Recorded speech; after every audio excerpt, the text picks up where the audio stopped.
Abbaa ibsaa kiyyamma hirriibaa kaatee duraan ganama yeroon qataarra akkamittiin si dura ka'e halkanis waan raftu maal taate yaa abbaa duraan haala kana waa duraan sirratti hin garree maaluma yaadiiroo.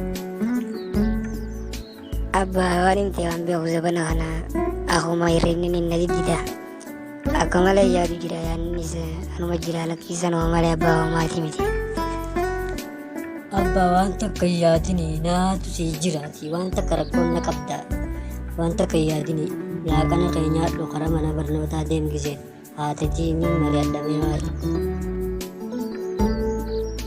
Haadha ibsaa maali mucaan kun dhiyoota naa mala hin jirre tokko fidate akkumatti qalbii caba takka qabaa dhiiroo maal ta'e ijoollee wallole moo saahibbanii wallole siituun irratti dhiyaataan alumaan oolan beeyta. Mucaan zabana kana qoonqoos waan nyaatu amalumaa jira akka tokko jira yoo mana akamaa geessinee laalle malee ani itti isaaf naftuma sidiitti na diddee hintii bayyaa abbaa ibsaa.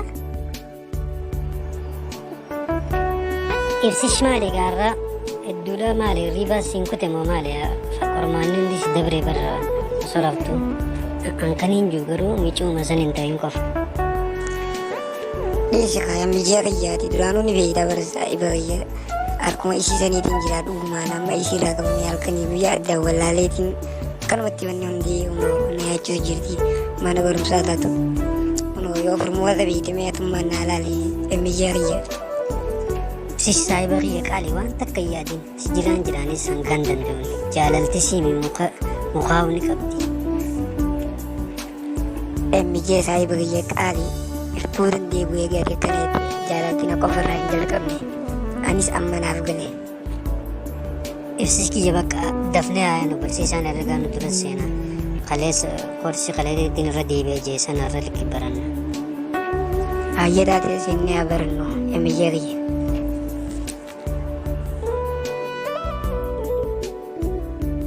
Saahiba kiyya mijeen osoo barsiisan hin seenneen garagalaa deema. Onnee tana adda addaa na jaa barnoonnis naan galu. Hayyee ibsisa boqonnaanis gaariidha deemu booda hundi waliin mari'annaa waan barsiisatti siifii nama dhukkubaan jaanii waan baranne booda mana wajji waan.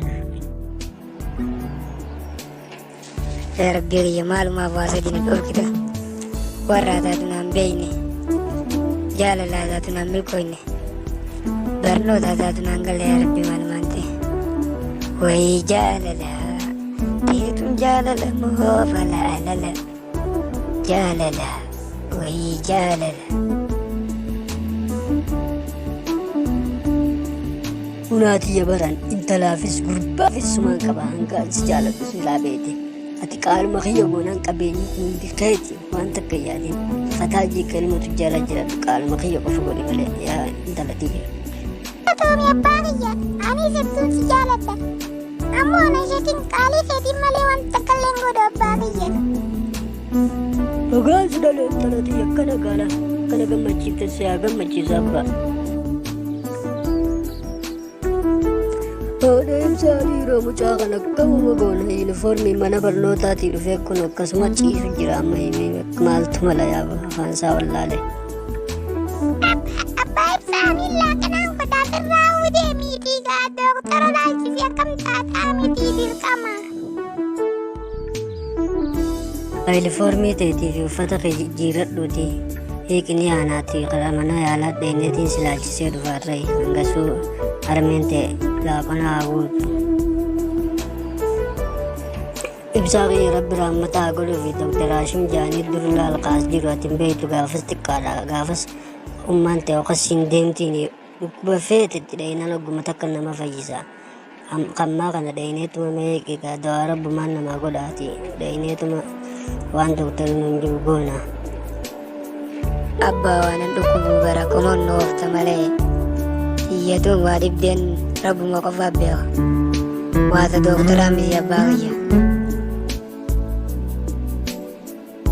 Obbo Ibsaa akka bu'aan qorannoo kee ijoollee fayyaa guutuu qabdaa humaa dhukkubni sirra mul'ate hin jiru. Meelmaa ta'ee isaas dhukkuba silaa akka karaa biraatiin yaaluu si dandeenya saayikooloojistii ni qabna. Namni dhukkuba qofaaf hin dhufu karaa hedduun dhukkuba yaalan barbaadan dhukkubsachuu danda'a. Iddoo si dhaggeeffamtuu fi egaa qabamtama akka taate mee na himi. Dokter, ji'a afurgee wanni kun eegale barnoonni ni naangalu yaanninis na baay'ata hiriirillee nan dhufu bakka haaluma biraa keessaan jiru doktor. Baankee ni jira, lubbuun ni jira mee baankee? Dokter abbaan kiyya ni jira amma isaatu na fide ala jira. Abbaan kee adeemu ati naaf ati biiroo qabaadhanii saayikoloojistii dhayinee dhimma dhuunfaa waan ta'eef waliin haa mari'annu. Inni galaa adeemu dhukkubni kee jabaa waan hin ta'iniif hubachiisee qarrifanne.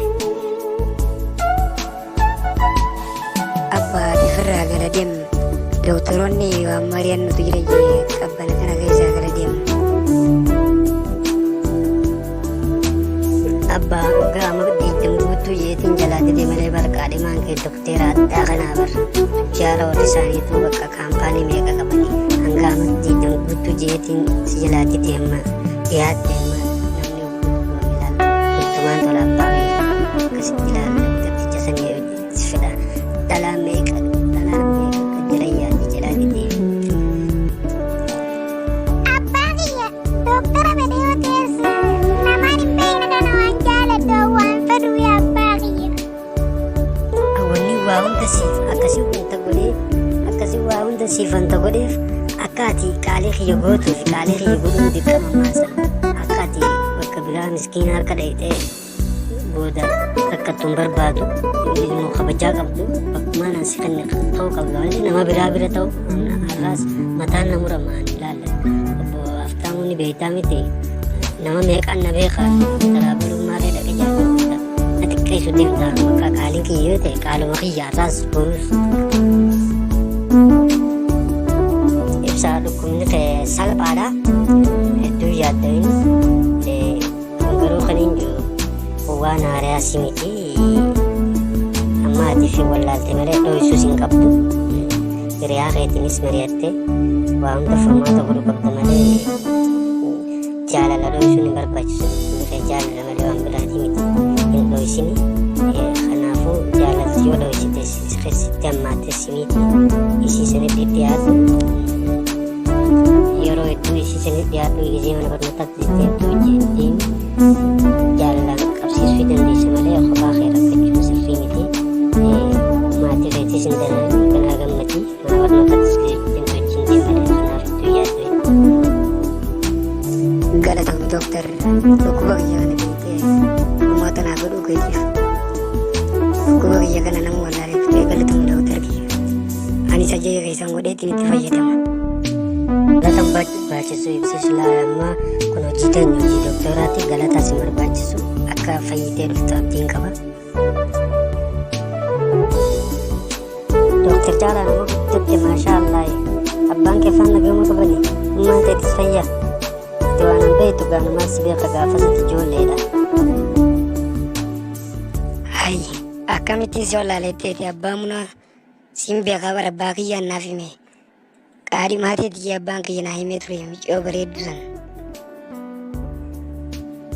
Anis bartanumaafiin dhufee miciyyoo siifin kan jee ijoolleen xiqqisee xiqqishool guddatte karantaana guddee kabajaa nama dhoorkiti jeetiin dhufee maatis akkana laalagaa namni walumarraa beeka namni beeku.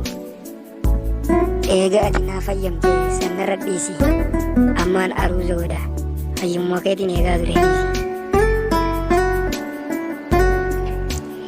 Ibsa saati akkuu karaa na hojii deemtuun maaliif na qaqqaanfatta? Sumarratti harkaa akkuu ibsaa maa na qaanfatta sa? Harumaas dubbisuuf nan dubbifti jee barsa baree deemu jira naaf dhii qotur